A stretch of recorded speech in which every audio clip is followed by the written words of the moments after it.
last week on biyahe. Bakit ka natatawa? Sorry. Yung linyahan mo kasi, naalala ko lang yung movie na napanood ko. Ano ba namang laban ko sa It's You, It's Me? O, diba? Natawa ka rin? Oo na. Mukhang titila na yung ulan. Try na natin bumiyahe. Sige. Handa ka na ba? Handa? Handa saan? Habulin ng pag-asa. Okay, sige.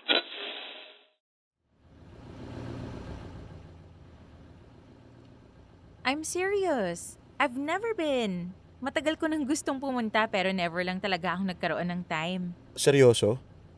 Grabe. Ngayon lang ako nakakita ng taong never pang nakapunta sa Tagaytay. Well, hindi kasi mahilig sa ganong trip si Alfred. Mas gusto niya yung mga posh na vacation places, yung mga tipong beachside hotels. Never naman akong lumakad na hindi ko siya kasama kaya, yeah, never pa akong nakapunta. Okay, sige ganito. Kapag natapos na tong problema mo sa boyfriend mo, and if ever may free time ka, dadalhin kita sa Tagaytay. Para ma-check mo na sa bucket list mo. Sure. Grabe. Never ka pa nakarating ng Tagaytay.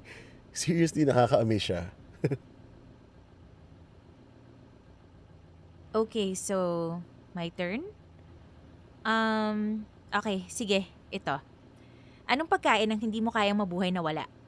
Like, for example, life would be meaningless kapag hindi ka nakakain ng lumpiang Shanghai. Lumpiang Shanghai? Yup. Sobrang favorite ko yung lumpiang Shanghai. Literal, lagi ako may bitbit na plastic container kapag may handaan, no? Kasi lagi ako nag-uuwi nun. Okay. For me naman, alam ko na. Sinigang. Hindi ko kayang mabuhay ng walang sinigang. Sarap! Yeah. Naalala ko pa nung bata pa ako. Kapag may sakit ako, automatic nagluluto si mama ng sinigang. Kasi yun lang daw yung nagpapagaling sa akin. Actually, kahit ngayon matanda na ako, sinigang pa rin talaga yung hinahanap-hanap ko. Buti na nga lang at natutunan ni Julie. Sinigang. I see.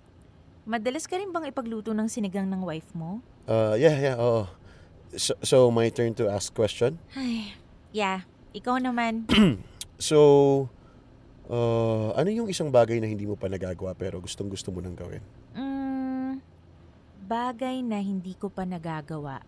Like for example, never ka pang nakapag-skydiving pero gustong-gusto mo. Ang maging completely honest sa partner ko. Oh. Ever since kasing naging kami ni Alfred, never pa ako naging completely honest sa kanya. Kahit yung mga simpleng tanong niya sa akin kung saan ako pupunta, never kong sinasagot ng diretso. Lagi akong may tinatago sa kanya. And I guess, it really affected our relationship. I see. Siguro kung naging mas honest ako, mas naging open ako, hindi ako ngayon naghahabol sa oras. Erin. So yeah, that's my answer. So, my turn na? Sure. What's that one thing you love about your wife? Yung tipong kahit ang dami niyang flaws, okay lang kasi may isang bagay kang love na love mo about her. Erin, I don't think I can answer that now. Bakit? It's complicated. Saka hindi ako komportable na ikwento sa iba. Especially sa taong hindi ko pa masyadong kakilala. You can tell me. Promise, I won't tell. Saka, I doubt na magkikita pa tayo ulit after nitong biyahe na to. Erin, please. I can't. I'm sorry. Okay. Let's stop at a gas station muna. Need ko lang mag-CR. Yeah. Sige lang.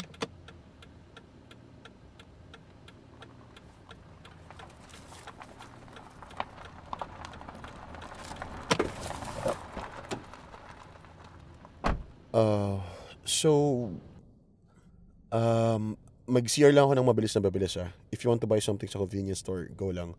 Maghintay na lang tayo dito sa sasakyan. Sige. Good job ka talaga, Jacob. Good job ka talaga. Kalma lang, Jacob. Kalma lang.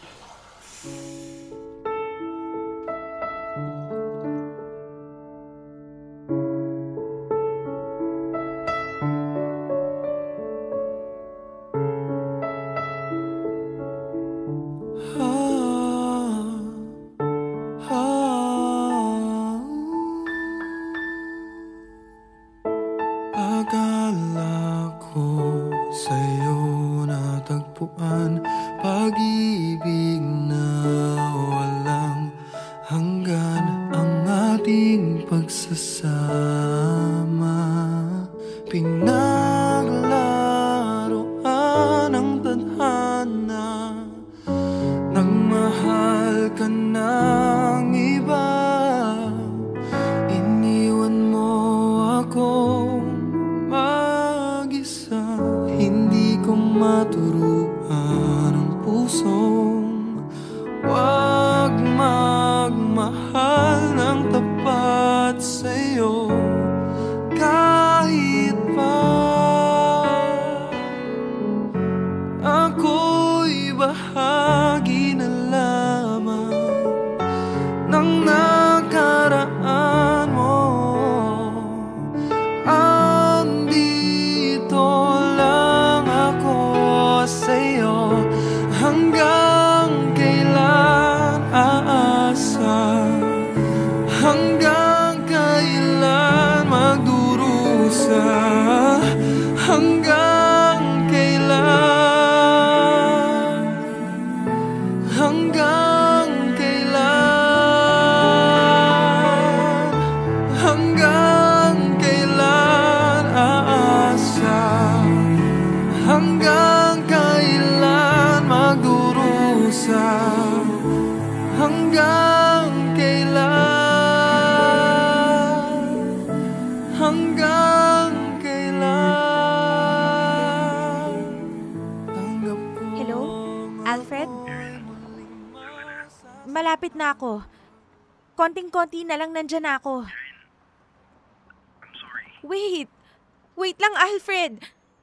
Sobrang lapit ko na, please. Hintayin mo ako, ha? Malapit na ako.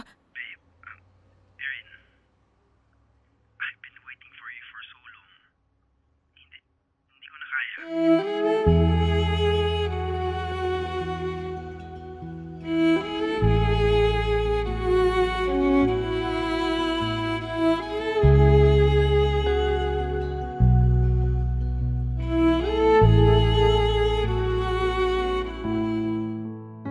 Alfred. Please. Please, I'm sorry. Huwag kang umalis, please. I can't do this anymore. Sinubukan ko talagang ilaban. Sinubukan kong intindihin, pero wala talaga eh. My love for you, nawala na lang talaga. Pero yung love ko para sa'yo nandito pa rin. Alfred. I really tried. I really tried to hold on to us. Pero, Erin, wala na talaga eh. I've fallen out of love. And ayokong pasahin ka pa. I'm going away. I'm moving away from us. I love you, Alfred. I love you. Sorry, Erin. I'm really sorry. This is goodbye. Alfred, wait. I can change. Kaya kong magbago. Please tell me kung anong pwede kong gawin para maayos natin to.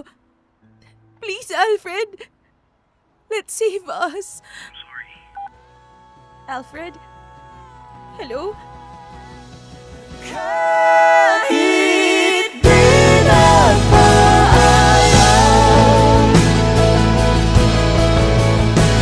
di bale na kung nasan man, ika'y naging sabay, kahit tinawag ang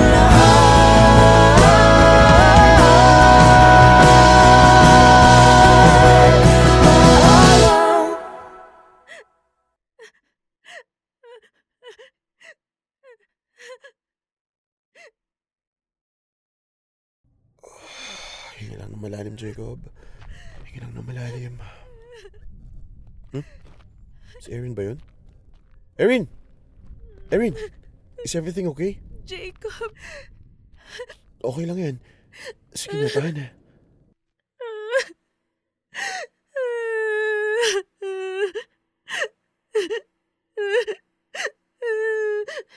Tahan na. Tahan na. Tara na sa sasakyan.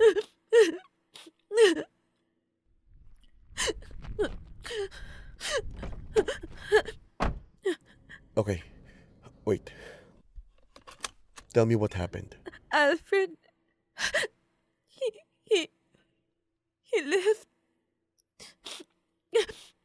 He left me.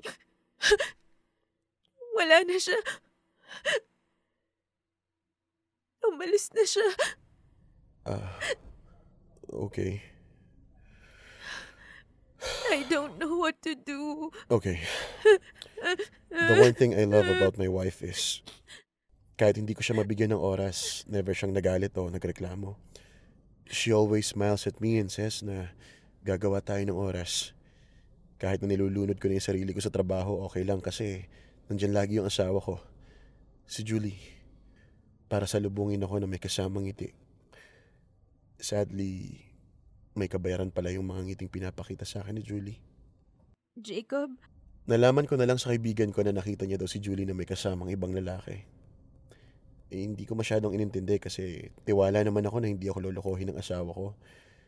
Inisip ko na lang na baka friendly meeting lang yun, na kaibigan lang niya yung guy na nakita ng kaibigan ko. Sad, diba? Eventually, ako na mismo yung nakakita sa kanila and doon ako sumabog. Hindi ko siya sinugod o kung ano man. Basta umuwi na lang ako sa bahay namin, kinuha ko yung mga gamit ko, saka ko siya tinawagan. Sinabi ko sa kanya yung nakita ko. Sinabi ko kung gaano ako nasaktan na makita siyang may kahalikang iba. Before pa siyang makapag-explain, I dropped the call and left. Tumakbo ako. Tinakbuhan ko yung problema.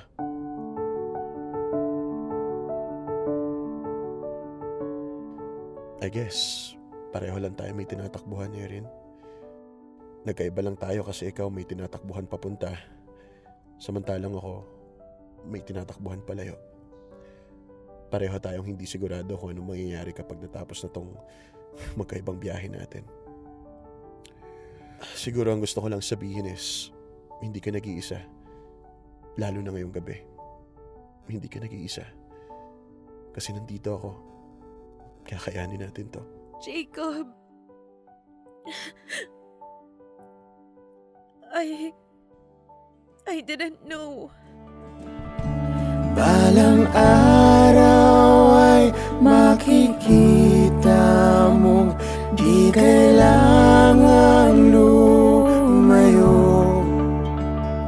Kung paglisan lang ang paraan,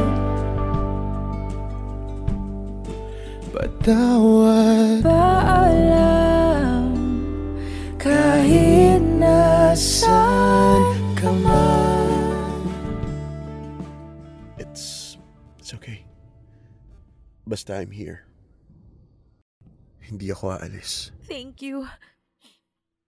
Thank you, Jacob.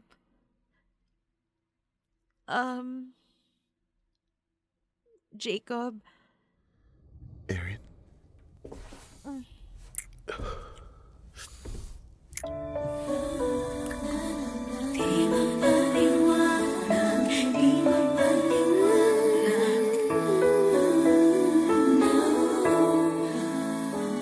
Sadya nga ba o tadhana na mula nang ikaw ay nakita sinta? Kislap ng iyong mata ay nadarama na ikaw na nga, na ikaw na nga. At sa paning